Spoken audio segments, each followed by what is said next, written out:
He's the worst. He's the man who's brought more shame to Israel than any other prime minister. This is a man who has presided over genocide, mass murder. No, Netanyahu not only deserves to be in prison for corruption, whether it's cigar champagnes, but also for genocide, mass murder. And one of the sad things is, if this peace plan goes through, it's going to result in the termination of the case at the International Court of Justice, and most likely the termination of the ICC arrest warrants for Netanyahu and others, as there will be no accountability to this man. He's going to literally buy his way out of the crimes that he's committed. I wonder if Trump understands the gravity of Netanyahu's guilt in these bribery prosecutions. Why else would he be asking for a pardon? Why would he do it so publicly and clownishly?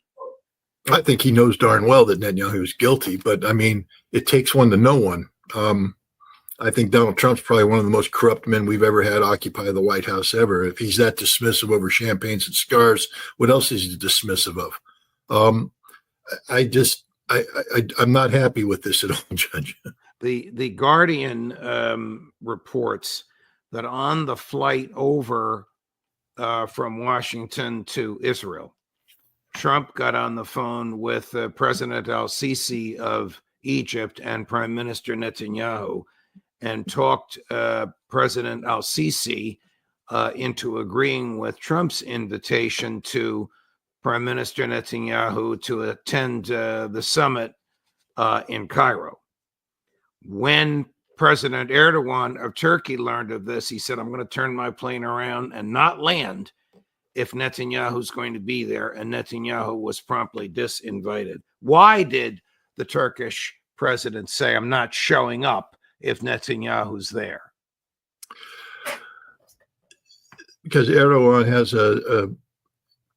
first of all, he's posturing himself to be a regional leader, and the last thing he can afford to be seen is, somebody who has literally cuckolded himself to Benjamin Netanyahu and the president of the United States. Erdogan has committed to a path of singling out Israel as the problem, not just in Gaza, but in Lebanon and in Syria.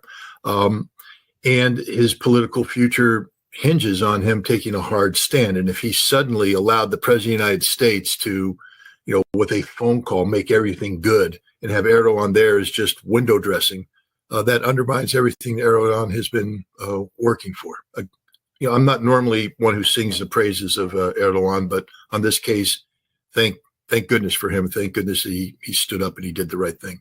How much longer do you think this plan